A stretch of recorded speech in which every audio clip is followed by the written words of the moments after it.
Queria que você falasse inicialmente da sua visão do jogo, principalmente conversando com muitos torcedores agora após a partida.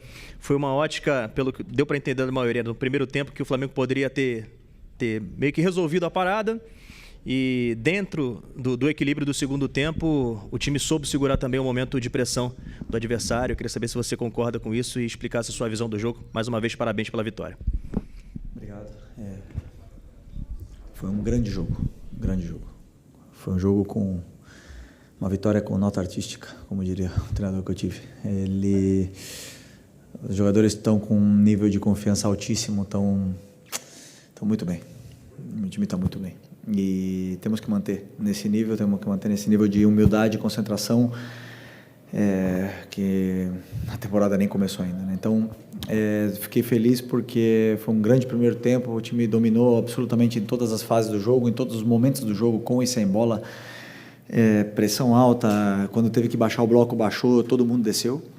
E no segundo tempo, natural que o treinador adversário fizesse algumas modificações táticas que causou certo incômodo, eu acredito, nos jogadores, e acabaram perdendo algumas bolas que não estavam perdendo no primeiro tempo, e acabamos, digamos, ficando um pouco correndo atrás da bola, e quando a gente recuperava, já verticalizávamos. Isso aí fez com que perdêssemos o controle do jogo no primeiro tempo, mas depois das trocas, principalmente a entrada do Alan e do Léo, o time voltou a ter o controle, o domínio e a calma para construir as jogadas, e a partir daí foi um domínio absoluto até o final. Felipe, boa noite. Parabéns pela vitória aqui em cima.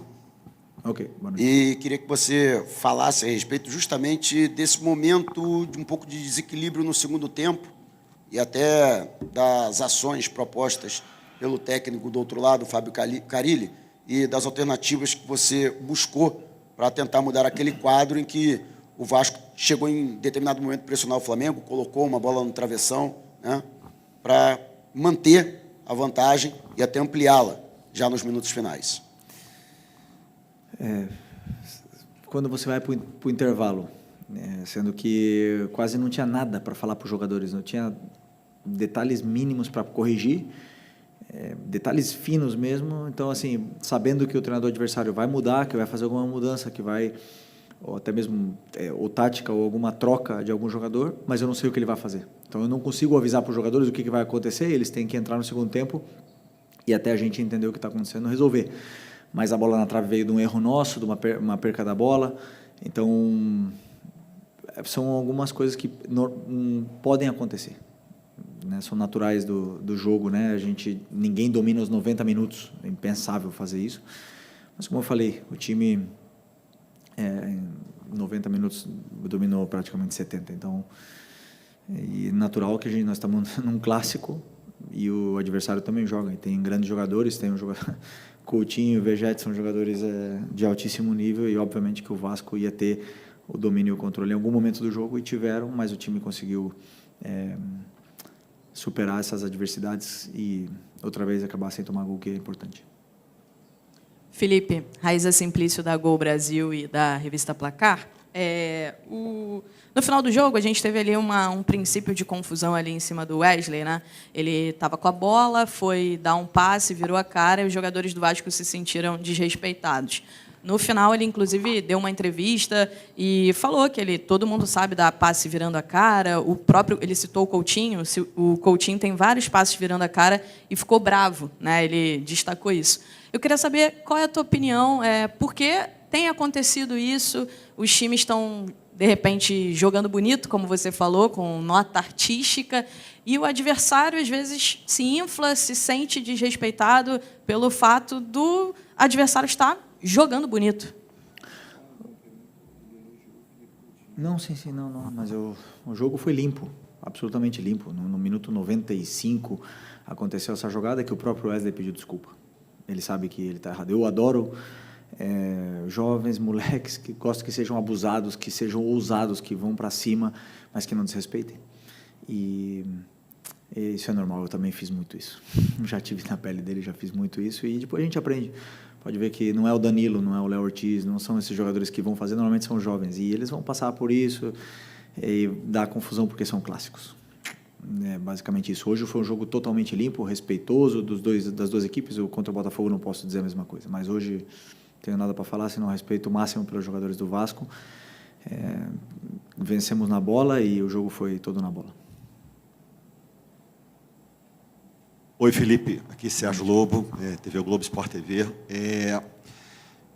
Você tem uma série de opções de jogadores que jogam pelo lado do campo, obviamente, cada um com a sua característica, e a gente percebe que, você até citou uma vez aqui numa coletiva, o que você escolher, né, você sabe que vai cumprir bem a função.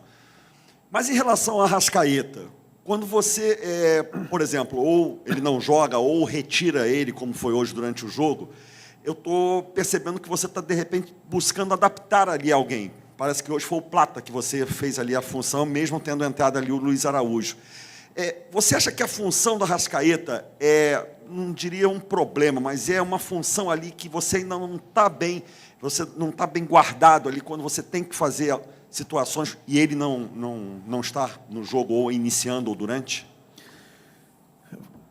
Vou repetir o que eu falei na outra entrevista. O Arrascaeta, ele é único, um jogador único. Um jogador diferente, um jogador que escolheu estar aqui no seu auge. Nós vimos o melhor Arrascaeta durante muitos anos e agora acho que ele está no auge da carreira de um jogador que 29, 30 anos. Né? Que você se sente bem, você está bem fisicamente e o nível de entendimento de jogo ele é perfeito. Mas eu sempre penso e sempre monto um modelo em função do meu ataque, dos jogadores de ataque que eu tenho disponíveis. E se não tiver a Arrascaeta disponível, eu vou ter que montar uma outra estratégia, como eu venho fazendo quando o Arrascaeta não está no jogo. Então, sempre em função primeiro do atacante, do 9, e depois adaptando as peças ao redor disso. Né? Então, se o Arrascaeta não está, tem outros jogadores que podem fazer. Bom, Plata fez nos jogos mais importantes e foi muito bem. Gerson faz. Luiz Araújo faz. Matheus Gonçalves faz a 10. Estou esquecendo. Nico faz. Tem vários jogadores. O Arrascaeta é único, né? Mas eu posso adaptar vários jogadores para jogar nessa função. E até mesmo Michael já fez contra o Fortaleza e Bruno Henrique já fez. Então, eu tenho vários coringas dentro do elenco que eu posso ir mexendo e jogando com essas peças aí que nos dão muito para a equipe. Boa noite, Felipe. Bruno Castanho, Rubro News TV. Primeiro, eu queria falar com você sobre essa questão do elenco. Você falou de um jogo que, por um momento, ali perdeu o controle e você faz as substituições, 3 primeiras, depois ainda o Cebolinha, que faz um golaço, a importância desse elenco. E uma pergunta individual sobre o Wesley. Toda a coletiva aqui é perguntada pelo Wesley, elogia, e, de fato, o Wesley hoje é o melhor lateral do Brasil e vai ser convocado para a seleção com méritos. Melhorou muito defensivamente, teve muito... Né, hoje ele faz a jogadaça do gol, por exemplo, né, que ele vai para o corredor central, arrasta e faz o passe para o gol. Mas nessa última, sempre aquele último passe, aquela tomada de decisão, né, do Wesley, que é muito importante para o teu sistema, cria bastante. O que falta para ele ainda mais evoluir e começar a dar mais assistências como a de hoje, por exemplo? Obrigado. O Wesley, momento de forma esplêndido, né? Tá muito bem. E assim, fase defensiva muito boa, tem ajustes que fazer, tem ajustes que melhorar. Ele mesmo pede para treinar esses ajustes que ele precisa fazer. Ele evoluiu muito em alguns aspectos defensivos de defesa da área. Desculpa. E o terço final, todas as ações que ele fez bem. Muitas das vezes não acaba em gol, mas ele fez o cruzamento que eu peço para ele fazer. Na parte do campo que ele está, ele tem que cruzar a bola de uma forma, ele está fazendo. E muitas das vezes os jogadores de área não estão aproveitando, né? E essa frieza na área é uma coisa que eu nunca tive em 38 anos de carreira. 30 anos, quando eu tinha 38 anos eu ainda não tive. Eu tive 20 anos de carreira e nunca tive essa frieza na área. Era um jogador que perdia muitos gols e errava muito o último passe.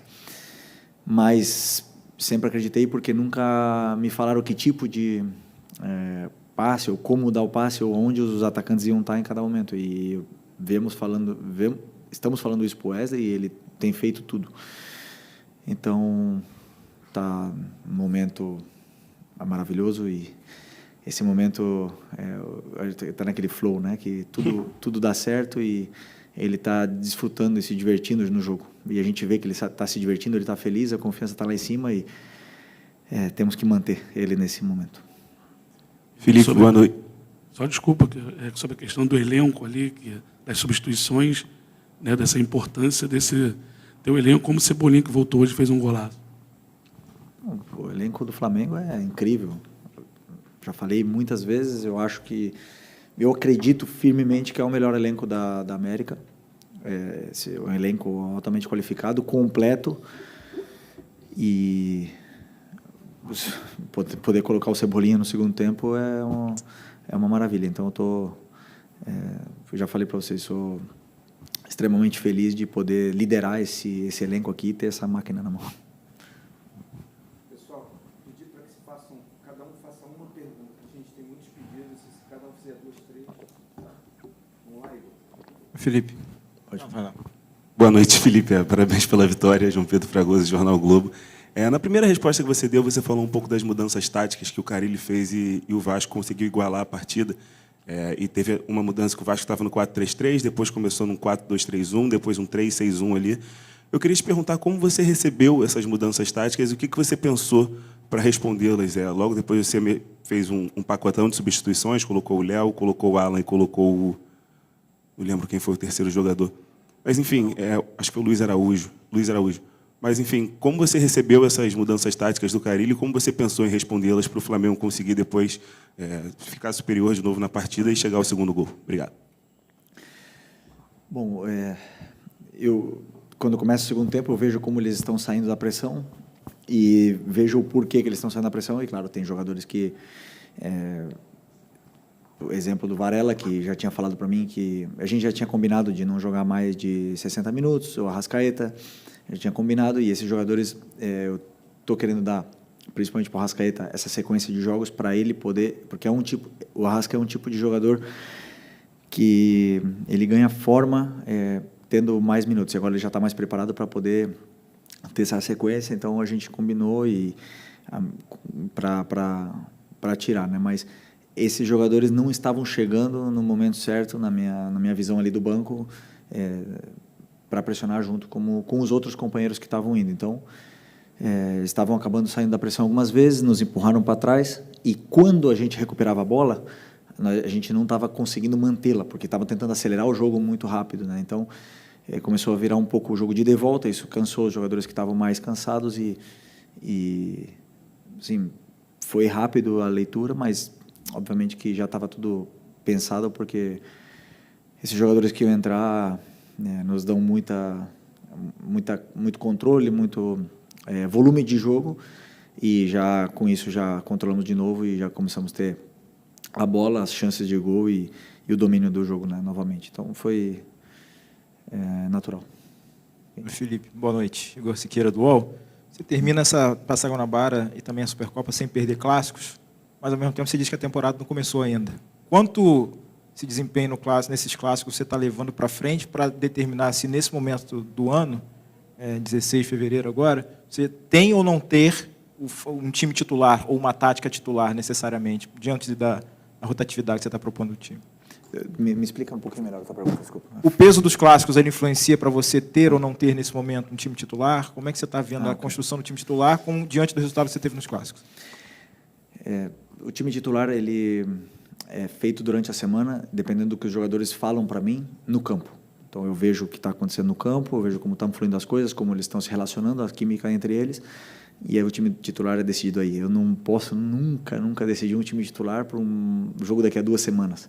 Eles têm que ganhar a vaga deles todos os dias, todos os treinos, e me deixar com dor de cabeça como os zagueiros estão fazendo agora. Então, esse é o primeiro. E só me lembra a tua pergunta de novo, que eu esqueci. Dos clássicos. Desculpa. Me desculpa. Os clássicos, eles têm, além de ser uma forma de preparar fisicamente os jogadores que estão agora começando, ele tem um peso emocional muito grande, né? Então, os jogadores eles estão indo ao seu limite, mas não só o nosso, do Vasco foram ao limite, dos do Botafogo foram ao seu limite, os do Fluminense foram ao seu limite, porque tem esse componente emocional, né, que faz o jogador ir além do que pode. 3 clássicos seguidos é muito, né, mas é importante para que eles possam ter essa vivência com o jogo, possam, como eu falo, chegar no Brasileiro da melhor forma. Eles já estão, para mim, já estão na melhor forma. Esses jogadores já estão aptos para disputar, né? E para mim o principal é conseguir dosar e dar as gotas para cada um aí, para que eles possam chegar no começo do Brasileiro da melhor forma física possível, para poder conseguir desempenhar toda a temporada. Okay. Boa noite, Felipe, aqui. Gilmar Machado, Rádio Opinião Play. Essa é a sua primeira temporada que você programa, né, a pré-temporada do Flamengo. Muito se reclama sobre calendário e, de alguma maneira, o início de temporada de uma equipe é o campeonato estadual. Queria saber como é que você está programando, porque, até onde eu entendo, ano passado, o Flamengo também iniciou com uma intensidade muito grande no Carioca e depois, no momento crucial, perdeu muitos jogadores. Como é que você está pensando, como é que você programou essa pré-temporada para equilibrar o calendário do Flamengo? Como planejamos a pré-temporada com 2 semanas de adaptação, com a 3ª semana preparando uma final, ou seja, tivemos que interromper um pouco a pré-temporada, entre aspas, para jogar um jogo decisivo. E depois, conforme eu falei para vocês, estou dando minutos para todos os jogadores, tentando dar minutos para todos os jogadores e não sobrecarregando ninguém, né? Alguns jogadores repetiram, mas são jogadores que segundo o nosso entendimento, no entendimento do departamento médico e do preparador físico, são jogadores que podem e conseguem e precisam de uma sequência, como é o caso do Arrascaeta, que agora vai começar, é o caso do Gerson, que também condiciona muito jogando, e alguns outros jogadores. Acredito que conseguir, por exemplo, não dar sequência para o Cebolinha, para o Luiz, nesses jogos agora, que são jogadores que vinham de lesões importantes, e estou esquecendo de alguém aqui. Bom, não sei, agora não lembro quem mais, mas como eu falei, para que agora vamos chegar, vai chegar o jogo do Maricá, depois temos a semifinal, né, se não me engano, é isso, semifinal e a final, e continuar usando todos esses jogadores para poder chegar bem no começo do Brasileiro e sem ter um time titular, como teu companheiro me perguntou, porque não é que eu tenho um time titular, eu penso sempre em função também do adversário e nas peças que eu vou escolher, e a pré-temporada é isso. Agora, é uma temporada muito longa, com muitos jogos, e obviamente que vão acontecer lesões, como aconteceu o caso do Ayrton Lucas, um trauma, o Juninho trauma, o Alexandre trauma, a lesão muscular como a do Michael. É natural que aconteça no futebol. O importante é sempre saber respeitar os processos e saber que isso nós estamos sujeitos a isso, mas com o elenco que eu tenho, estou bem servido para suprir qualquer baixa e poder chegar, manter esse nível na temporada. O que vai dar, por exemplo, para os jogadores ter essa forma, na minha opinião, também depende muito do plano de jogo e do modelo de jogo, porque se os jogadores sofrem e correm errado, claro que eles vão correr mais do que precisam. Okay. Boa noite, Felipe. Fábio Barcelos, Família da Nação. A pergunta é a seguinte: você tem optado por 2 volantes de contenção, que são mais de contenção nesse início de ano, né, que às vezes o Pulgar junto com o Alan, às vezes o Pulgar junto com o Everton Araújo.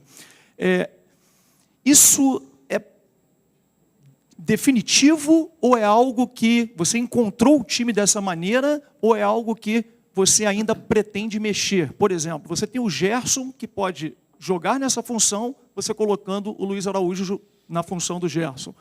E também o Nico, né? O Nico de la Cruz. Como é que você enxerga o Nico nesse processo todo? Ele hoje é um segundo volante para você ou um meio armador? Começa de novo. Eu tô um pouco. Começa de novo a tua pergunta, por favor. Estou com a cabeça um pouco. Desculpa. O que eu quis dizer é que você, nesse início de temporada, você jogou com 2... Lembrei. Desculpa. Obrigado. Eu acredito que um time, para brigar por títulos, ele tem que saber dominar 2 sistemas, né? E o meu time jogou com um sistema no passado, o 4-2-3-1, que se converte em 4-4-2, e também jogou no 3-4-3, que também, por momentos, vira 3-5-2. Para jogar com um volante, com 4-3-3, o que eu pensei quando eu cheguei no Flamengo? Vejo o elenco como está montado. Temos 4 volantes, né? E temos o Everton Araújo, temos o Eric Pulgar, temos o Nico, temos o Alan, o Alcaraz, que estava aqui, e o Gerson, que pode jogar de volante, 6 volantes, né? Então, por uma questão natural das coisas, jogar com 2 volantes pelo elenco que está montado, na minha visão, era fundamental, até mesmo pelo equilíbrio que dá com os jogadores que têm com os laterais que nós temos. Então, essa foi a minha primeira reunião para montar o time, ou a estrutura do time foi essa, mas posso mudar, claro que sim. Em algum determinado momento posso usar 4-3-3, posso usar 3-4-3 também, então, pela versatilidade desses jogadores, né? Se, por exemplo, para jogar 4-3-3, teria que simplesmente tirar um volante e colocar mais um na frente, ou mais um ponta, né, no caso. É uma adaptação, a gente pode fazer perfeitamente, dependendo, como eu te falei, do plano de jogo do adversário. Então, em função do adversário. Então, isso a gente estuda, analisa, mas eu acredito que o time está bem encaixado dessa forma, eles estão se sentindo bem, eles se entendem, eles têm relações, e esses 4 volantes treinam junto todas as semanas, inclusive o Gerson treina também às vezes de volante, para criar essas relações e se complementar dentro do campo da forma que eu quero. Respondi? Ou não? Só o Nico. Como é que você vê o Nico? O Nico, eu vejo ele como volante, do lado tanto do Eric, do Alan ou do Everton, e com características diferentes. Ou seja, o Nico me dá coisas que o Alan e o Everton não dão, né? Mas o Everton e o Alan me dão coisas que o Nico não dá. Por exemplo, contra o Fluminense, eu vi que o Everton foi criticado, mas o Everton fez tudo o que o treinador pediu. Eu não pedi para ele dar passes para gol, eu não pedi para ele dar assistência, não. Ele fez tudo o que eu pedi. Então, se o torcedor não entende, mas eu falei para ele, né? Então, ele pode ficar absolutamente tranquilo que a característica do jogo que ele tem me dão coisas que eu acho importantes para algum jogo. Então, a do Nico tem características, ele é super vertical, olha muito para os jogadores determinantes do time, eles se relacionam bem e sabe sair da pressão com condução. Então, ele me dá essas possibilidades para poder adaptar dentro desse modelo. Aqui, Felipe. Aqui. Letícia Marques, do GE. Pegando um gancho também de uma resposta que você falou sobre a zaga já estar te dando dor de cabeça, queria falar um pouquinho do Danilo. Ele jogou já com o Ortiz, jogou com o Léo Pereira. Hoje ele teve uma atuação muito boa. Dentre todos os jogadores, ele foi quem mais teve passes certos, por exemplo, assim, trazendo um número. E eu queria saber como é que tem sido para você ver essa opção na zaga e o que tem sido diferencial para você definir a zaga titular. A formação do adversário também está relacionada? Porque, assim, pensando no Léo Ortiz, ele te entrega uma saída de bola diferente em relação aos outros. Queria saber como é que você está definindo a zaga titular em meio a essa disputa de dor de cabeça. Bom, ainda não tem nada definido, mas a contratação do Danilo é um acerto muito grande por parte do Boto, porque eu acredito que um jogador desse calibre, que vem no nosso elenco, um jogador que era titular da Seleção Brasileira, que era titular da Juventus até dezembro, escolhe vir para o Flamengo, e como eu falei na outras vezes, perdoando muito dinheiro, fazendo um esforço muito grande para poder jogar no clube que ele ama, é muito interessante isso para o Brasil, para o futebol brasileiro primeiro, para o escudo do Flamengo é muito importante que um jogador escolha isso, porque demonstra a grandeza que esse clube está hoje, né, que pode permitir e pode oferecer aos jogadores do nível do Danilo ser campeões. Então, isso é muito importante. E a concorrência entre eles é o que vai elevar muito o nível deles, né? Depois, eu vou escolher, alguns deles em algum momento vão ficar, com certeza, brabos comigo, mas eu sempre digo e penso e acredito firmemente que o campo fala. E se eles estão falando no campo, os 3 estão insubstituíveis, eu vou ter que fazer alguma coisa para os 3 jogarem. Então, assim, depende deles. Simplesmente isso. E eu vou escolher sempre os que me falarem mais no campo. Mas, claro, com tantos jogos, todos eles vão jogar. Oi, filho, aqui, tudo bem? David Sharp, antenados na jogada. Olha, não tem como não te perguntar sobre o Alcaraz, porque hoje ele acabou com o jogo lá na Premier League. Um gol, uma assistência, 3 passes decisivos, uma grande chance criada, e foi a maior nota, jogando como meia.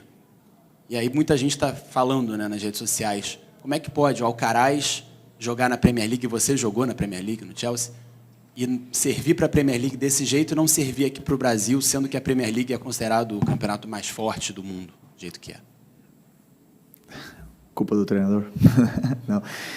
Eu absolutamente, eternamente agradecido ao Alcaraz por tudo que ele fez aqui. Fomos campeões juntos, foi muito importante para a gente no ano passado. Entrou em jogos e elevou o nível da equipe. Em alguns momentos não estava tão bem, eu já falei. Em alguns momentos ele mesmo reconhece que não estava tão bem. Mas muitas das vezes os jogadores eles são assim, funcionam melhor em algum lugar, em um clube com algum treinador e com outro menos, ou com algum modelo melhor e com outros menos. Isso acontece no futebol constantemente, né? Constantemente. Então, como eu falei, eternamente, extremamente agradecido por tudo que ele fez, pelo garoto que ele é, maravilhoso. E só posso desejar que ele faça mais gols e mais assistências e que ele vá para a seleção argentina e que seja feliz e que triunfe porque ele merece, porque ele trabalha muito para isso. Então, um cara com ambição e que bom que ele está bem e está feliz. Felipe, tudo bem? Boa noite. Rafael do BarbaCast.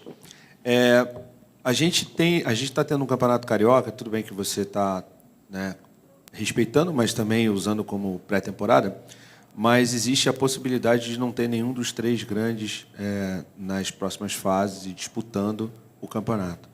Você acha que isso, de alguma forma, desvaloriza o campeonato carioca? Enfim, você já parou para pensar sobre isso? Não parei para pensar, mas o campeonato estadual ele tem um charme, né? Ele é charmoso, ele tem coisas que acontecem nos estaduais que não acontecem em nenhuma outra competição do mundo. E é um campeonato charmoso, assim. E como eu falei outras vezes para vocês, o campeonato estadual nos times grandes ele serve para derrubar o treinador. Se o treinador não ganha, se ganha, não acontece absolutamente nada. Por sorte ou por a diretoria entende que o Campeonato Carioca também serve como uma preparação. Queremos ganhar, mas como a gente falou, vamos tentar não hipotecar a temporada toda em função do Campeonato Carioca, né? Porque ele tem como eu falei, a torcida gosta de ganhar o Campeonato Carioca, gosta de disputar. Mas vamos tentar ganhar sem fazer nenhuma loucura, sabendo que o principal objetivo é o Campeonato Brasileiro, a Libertadores, né? Depois a Copa do Brasil, então, e o Mundial que está no meio do ano. Então, assim, que não estejam os times grandes dá mais mérito ainda pro Flamengo, que está jogando com times alternativos, que está revezando todo mundo e estamos classificados ou não? Praticamente, né? Estamos classificados. Isso isso dá muito mérito pro Flamengo. Não é fácil ganhar. Não é fácil que todos os jogadores joguem com times novos, diferentes e todos jogam da mesma forma, entendam o que tem que fazer. Não é fácil. E eles têm uma ambição, a gente vê que estão correndo, estão lutando, estão dando tudo o que tem. E no Campeonato Carioca. Então, assim, a gente não é que não leva a sério, nós levamos a sério, temos muito mérito, e os outros times que não estão nessa fase de classificação não é que não levaram a sério, simplesmente não fizeram a mesma campanha que nós, por isso jogo o mérito aí pro Flamengo. Ok? Obrigado. Boa noite. Da entrevista coletiva.